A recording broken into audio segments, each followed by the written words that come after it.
E aí, estrelinhas brilhantes do universo, como você tá? Tudo bem por aí? Tá procurando então um terreiro para ir, um centro de umbanda, um lugar para fazer sua macumba?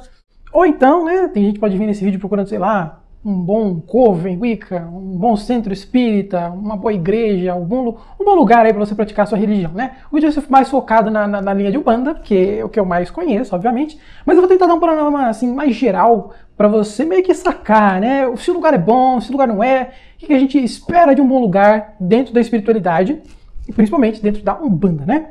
A parte da umbanda vai ser assim, especificamente da umbanda vai ser lá no final do vídeo, então não se preocupe muito com isso. Então é o seguinte, primeira coisa de tudo, pelo menos no ponto de vista umbandista, espiritualidade não se cobra, né? Você não pode botar pedágio para falar com Deus, nem para falar com os espíritos, nem para a pessoa se melhorar como um ser vivo, nem para ela evoluir. Assim, não faz o menor sentido do ponto de vista espiritualista, do ponto de vista de uma religião, né? Uma religião o que é? É um monte de gente que se agrupa num lugar, né? Porque cada um faria na sua casa o que vai fazer ali dentro, mas se reúne um povo, escolhe-se um líder ali no meio, aquele líder, claro, né? Pratica um pouco mais, se dedica um pouco mais, que é para as pessoas poderem depender dele, mas assim, né? Nada que ninguém pudesse fazer sozinho em casa, né? Por exemplo, o padre vai lá fazer a missa, lê a Bíblia, você compra uma Bíblia, lê em casa, né? Então, no templo religioso não se deve cobrar. Se te cobraram, já tem alguma coisa meio suspeita aí, né? Mas tem um outro porém, que assim, quando a gente está falando, né, principalmente dentro da Umbanda, que a gente fala sobre mediunidade, a gente fala, né, paranormalidade, mas até quando a gente está falando de uma outra linha, mais aconselhamento, né, de um a um, tem outras religiões também tem, né? Não de você falar com o espírito, mas às vezes você fala ali com um líder religioso, fala com alguém ali mais responsável, que está mais engajado na comunidade, teoricamente sabe mais, pode dar uma claridade ali. Nesses casos em específico, quando é uma consulta particular, ok, você cobrar, digamos assim, né?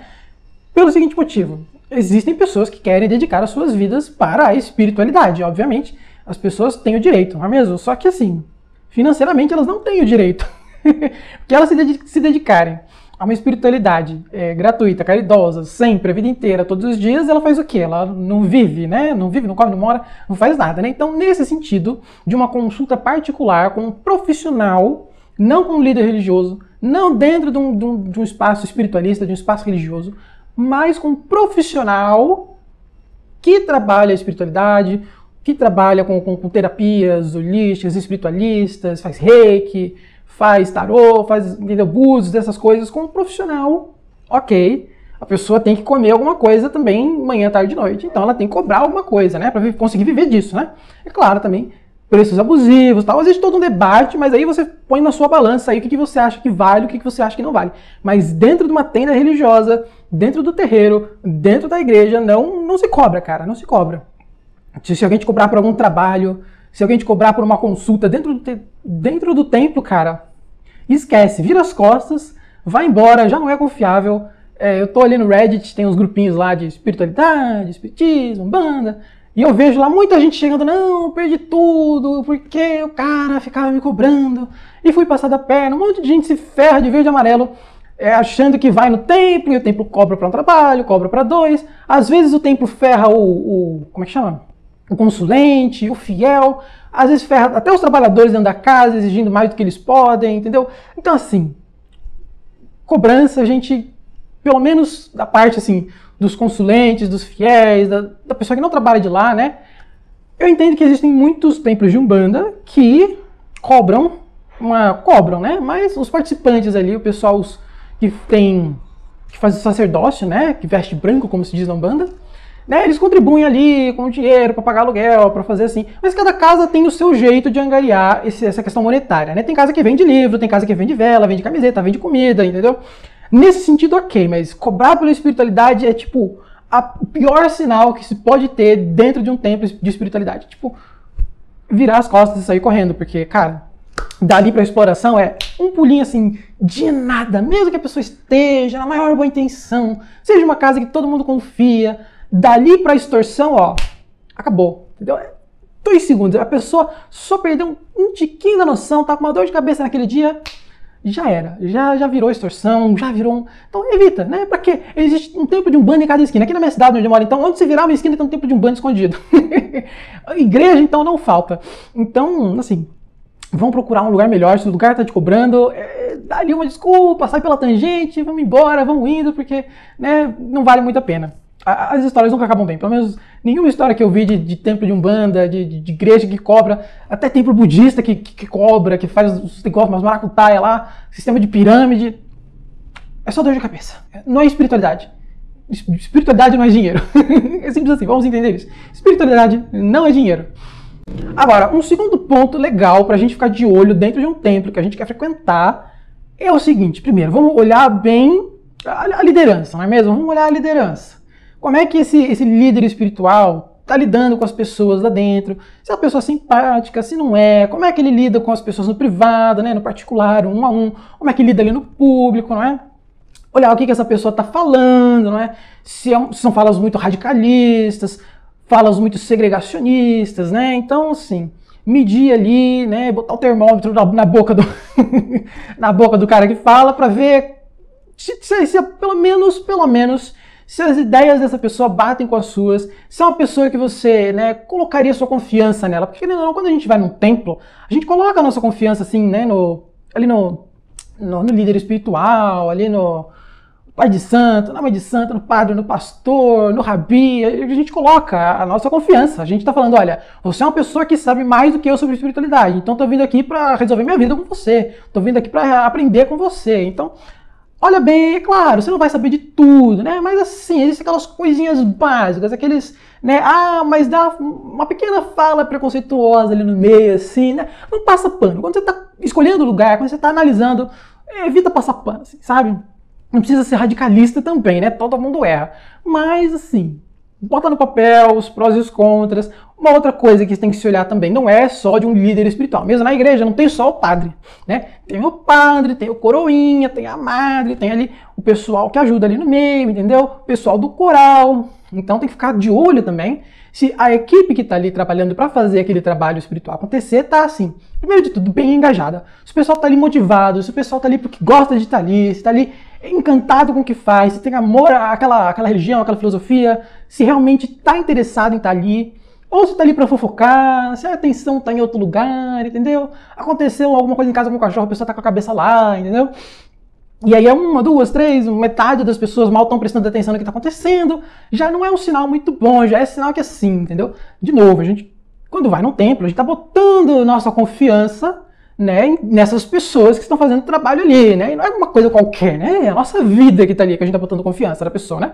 É claro, só em casos extremos a gente vai correr algum risco, mas a gente tem que ter noção também da nossa vida espiritual, a nossa vida como seres transcendentes, como criaturas que extravasam a matéria, por assim dizer, né? Que podem se libertar da matéria, seja pelo sono, seja pela morte, seja pela meditação, em estado de trânsito, a gente vai além, né? E é dessa vida além que a gente está tratando ali dentro, entendeu? 50% do tempo, e outro 50% do tempo é a vida aqui dentro da matéria, né? Quando a gente está ali, confiando naquelas pessoas. Então tem que ver se elas têm uma organização, se o que elas estão fazendo ali tem uma lógica, né? Se a situação ali dentro está acontecendo dentro de uma normalidade, assim, dentro do que se esperaria de um lugar, né? Se existe coesão no que eles estão fazendo, se as pessoas não estão perdidas nas suas atividades, se não fica de ti ali, se as pessoas não se olham torto, se existe uma amizade, dá pra ver que existe uma amizade, as pessoas se gostam, são indicativos, sabe? São indicativos. Tudo isso que eu tô falando, a gente pesa um pouquinho aqui, um pezinho ali, um pezinho lá, e aí a gente vai tendo mais noção se o lugar que a gente tá indo é bom, se o lugar que a gente tá indo não é tão bom, né? Então, assim, já comecei com a parte material, né? Pra gente saber, né? Porque, assim, a parte espiritual, cada lugar é um lugar, cada casa tem sua prática, principalmente na Umbanda. Acho que tem mais práticas umbandistas na face do Brasil do que religiões, né? Mas, assim, cada lugar tem sua prática, cada lugar tem sua filosofia, sua doutrina, sua mitologia espiritual.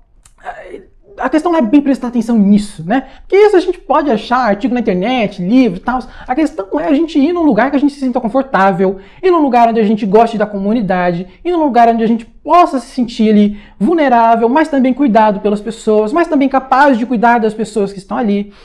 Essa é a motivação da gente estar procurando um lugar, né? Fazer parte de algum lugar, fazer parte dessa energia, né? Fazer parte de uma corrente de amigos, familiares. Acaba virando uma família. Você tá ali, sei lá, uma vez toda sexta-feira, né? Umbanda sempre assim, sempre de sexta-feira, a maior parte das casas. Então toda sexta-feira você tá lá vendo as mesmas pessoas, carta marcada, carimbada, os mesmos velhinhos, mesmas velhinhas, os mesmos filhos, por anos, entendeu? Acaba virando, né? Ali uma espécie de família espiritual, uma espécie ali.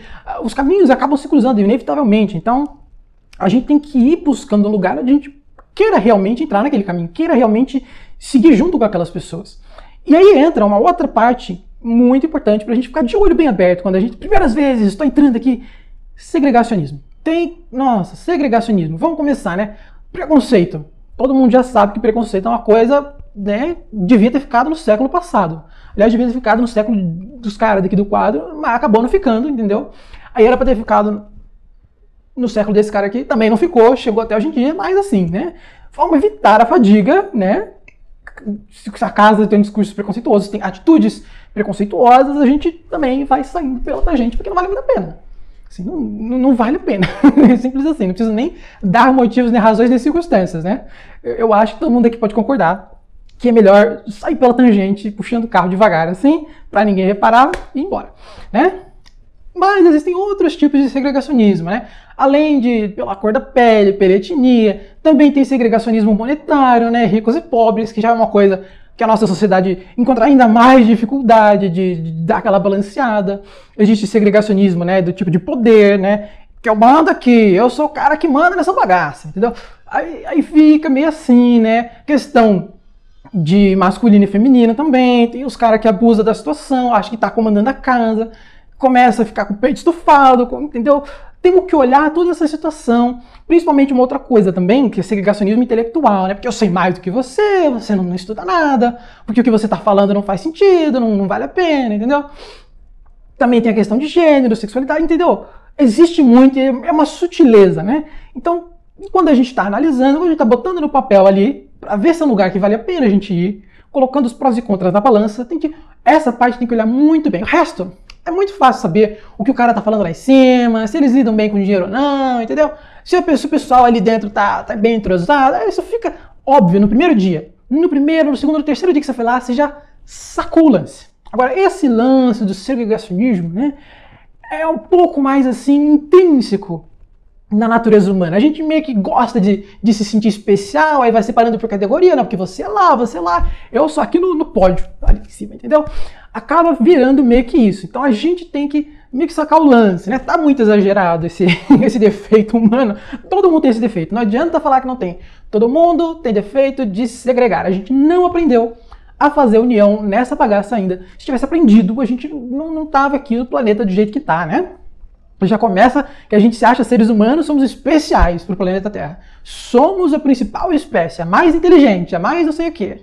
Então a gente tem que prestar um pouco mais de atenção, né? Quando a gente está falando de segregacionismo, a gente tem que olhar nas entrelinhas, sacar se a pessoa não está querendo colocar regra na sua vida. Ah, não, porque com esse tipo de pessoa você não pode se relacionar. Não, porque não pode fazer isso. Mas a pessoa não dá uma explicação, entendeu? Uma coisa, digamos assim, né, aleatória aqui. Sei lá, não pode comer pipoca depois da meia-noite. Mas por que eu não posso comer pipoca? O que tem de errado em comer pipoca depois da meia-noite, né? Aí, sei lá, você pergunta, joga um verde, se a pessoa der uma resposta, ok, suave, né? Agora, você, entendeu? Por que não pode, porque não pode, acaba meio que... É outra coisa também que a gente tem que analisar, né? Se o discurso da pessoa tem sentido, né? Se tá fazendo sentido, se tem uma lógica. Mas isso daí já é um pouco mais avançado, né? Então, assim, uma última coisa que a gente tem que prestar atenção, né? Quando a gente está lá no terreiro, e essa agora é a parte mais específica da Umbanda, mas, né, fica aí, dá uma escutada aqui para ver se faz sentido, se você não for da Umbanda. Porque assim, quando a gente está na Umbanda, a gente senta lá, ou fica em pé às vezes de frente, com o encarnado, sendo médium de um espírito, falando com a gente, né, tete a tete ali e tal. Só que assim, né, nem tudo se pode levar níveis extremos, né? Nem de confiança, nem de desconfiança.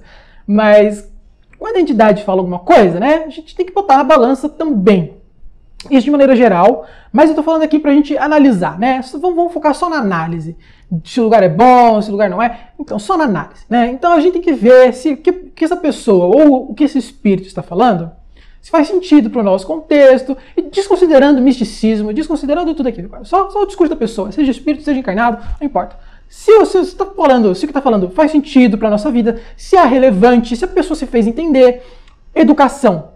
Quando a gente está ali discutindo a nossa vida, discutindo um caso, é uma coisa importante, é uma coisa que a gente precisa entender, é uma coisa que a gente precisa concordar, é uma coisa que a gente precisa, né, internalizar ali. Você tem, sei lá, 10 minutos para falar com uma entidade, depois você tem que ir embora porque tá uma fila gigantesca atrás de você, entendeu? Então ali você tem que meio que... Então você tem que fazer perguntas, você tem que, sei lá, não fez sentido, falar na lata, entendeu? Isso daqui não fez sentido para mim. Você me explica ou então não deu certo, né? Então assim, quando você, digamos assim, bater de frente, né, com a entidade, se ela é uma entidade de Umbanda, né, se é uma entidade preparada lá na espiritualidade para ajudar a gente, a entidade, que é a entidade de Umbanda, sempre vai ser calminha, não vai te rebater nada, não vai discutir com você, ela vai te explicar. E se você insistir em bater de frente, ela vai começar a botar você para pensar, e vai começar a botar você para pensar, e vai começar a fazer pergunta, vai começar a devolver a situação para você, até você entender a situação, né? Algumas linhas um pouquinho mais assim, né? Mais humanas ainda, né? Mais com aquela essência humana do fogo, no fogo interno da discussão, né? Algumas linhas da esquerda, algumas linhas de Exu, algumas linhas de Pombagira. Às vezes, eles veem que você bateu de frente, eles já dão aquela cortada ali, né? Já dão aquela cortada, é um pouquinho mais brusco, beleza, mas eles não devem faltar com a educação. Educação e respeito em primeiro lugar. Você, lá dentro, você não precisa concordar com nada, você não é obrigado a nada lá dentro, ninguém pode te obrigar a nada lá dentro. Mas uma coisa é a obrigação de todo mundo, em todo lugar do planeta, em qualquer momento. Respeito. Respeito sempre em primeiro lugar. Então, assim, e a entidade vai te respeitar até um nível acima, porque ela literalmente está falando, eu sou de um nível acima, estou vindo aqui para te ajudar você, que é de um nível abaixo, a dar uma ajeitada na sua vida. Então, se ela não tiver um respeito, né, um pouquinho mais assim avançado do que o nosso conceito de respeito, nem que seja um dedinho, né, já desconfia, né? Não necessariamente desconfiar que o médium está passando na frente, alguma coisa, mas assim, um pezinho atrás, sabe? É claro, eu não estou falando para você ativamente discutir com a entidade para você ficar testando ali também, é uma falta de respeito também, né? Mas eu tô falando, no caso de você não entender alguma coisa, de você não concordar com alguma coisa, surgiu algum ponto ali que você pegou, você rebateu, se a entidade faltar com respeito, se a entidade, entendeu, for grosseira, não quiser explicar, ficar insistindo no mesmo ponto sem te dar uma justificativa, se ela não tiver ali um jogo de cintura, uma didática, né? O principal nessas horas de quem está tentando te ajudar é ter uma didática, né? As entidades de Umbanda, a grande maioria delas, até onde eu sei, elas têm um estudo na espiritualidade. Elas não simplesmente, não, você tem cara que você é bom, você já trabalha aqui há bastante tempo, então venha, já vai falar com carinha ali, não. Elas passam por um período de estudo, elas fazem cursinho lá na Astral, entendeu? Para lidar com o público, para lidar com o consulente, para fazer a situação acontecer. Então elas têm que ter uma didática, sabe? Elas têm que ter ali um pouquinho assim, um jogo de cintura, ferramentas para ela trabalhar durante a consulta, entendeu?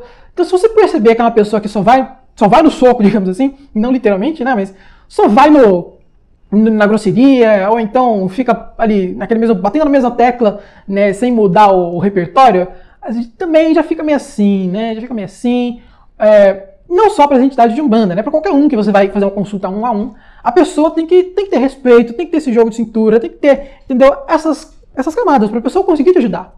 Senão, a pessoa não está te ajudando. Ela está falando uma coisa que você não entende, que você não concorda e que você não vai fazer. Você só perdeu tempo ali, né? Tanto você quanto a pessoa que está tentando te ajudar. Uma coisa é, você não concorda com o que a pessoa diz. Não concordei com o que o espírito disse. O preto velho falou para mim isso, aquilo. Não concordei. Mas, né, não quer dizer que o preto velho não tivesse a sua razão, não quer dizer que não tivesse a sua lógica, não quer dizer que sob um determinado ponto de vista. Então, te deu algo para pensar, acrescentou alguma coisa na sua vida, ainda que você fale, não, nessa situação não se encaixa, eu não concordo muito com isso, mas quem sabe se eu olhar diferente, mas é diferente de uma pessoa que só bate de frente com você, que você não vai ouvir, né? A pessoa pode até estar com razão, mas não vai ouvir, entendeu? Ah, e uma coisa muito importante, que eu não posso deixar de falar, eu achava que era senso comum, mas eu tô vendo aí pelas internet esses dias um pessoal com um discurso meio esquisito, uns relatos meio estranhos. A agressão física não faz parte de religião, né? Talvez na Idade Média, sei lá, talvez até 1800, 1950, 40, 30, 10, Hoje em dia não existe zero necessidade de a gente violentar seres humanos, animais ou plantas para praticar a nossa religião. Seres humanos, animais ou plantas. Ah, mas come carne, não sei o quê. Vai virar vegetariano também, que vai fazer bem, pessoal. Vai ter menos peso na sua consciência. A gente não precisa... eu tô falando isso de gaiato, tá? Você faz o que você quiser da sua vida, mas o que eu tô falando, não precisa. A espiritualidade não está em agredir o corpo, nem em agredir a sua mente, nem em sacrificar criaturas. É uma coisa já passou, entendeu? É uma coisa muito materialista, é uma coisa muito desnecessária até. A gente já tem uma calamidade pública, que é uma calamidade maravilhosa que a gente tem com o meio ambiente, uma violência no dia a dia na nossa sociedade. Cidades grandes não dá nem mais para viver hoje em dia, tanta violência, tanto estresse, tanto roubo, assalto, crimes. A gente não precisa de violência na nossa religião. A religião é o lugar onde a gente vai para ficar zen, para ficar leve, para ter amor pelo universo, para tomar aquele chazinho maravilhoso, subir aos céus, encontrar com Paulo, Pedro, Joaquim, João, entendeu? Santa Bárbara. Não é para ter violência, reprimenda física, reprimenda psicológica, qualquer tipo de abuso, de limitação. Ah, mas você não pode estudar. Por que não pode estudar, cara? Ah, mas você é obrigado a fazer assim porque eu tô mandando fazendo. Que caramba, entendeu? Eu vi gente fazendo relatos maravilhosos, do tipo horrorosos, essa semana. Então fica aí o meu aviso. Nenhum tipo de abuso, nenhum tipo de reprimenda, do tipo coisa desnecessária, violência física, psíquica, espiritual, emocional, nada. Violência não entra em templo. Se a violência entrar, você sai pela outra porta. Ou chama a polícia. Um dos dois, tá bom? Principalmente se tiver animais no meio, chame a polícia. Crueldade animal hoje em dia já é crime, com a graça de Deus, né? É isso, meus queridos. Muito obrigado. Eu sei que esse tópico dos animais dá um bando, pessoal, né? Mas, assim, desnecessário. Não tem necessidade. Eu tenho quase 30 anos de vida. Eu resolvi todos os meus problemas com livros, conversas, psicologia, vela, uma imagem, uma pedra, mas sacrifício não cabe na nossa vida. Não cabe. O único sacrifício que a gente tem que fazer é do nosso egoísmo, dos nossos defeitos, do nosso egocentrismo, entendeu? É isso, cara.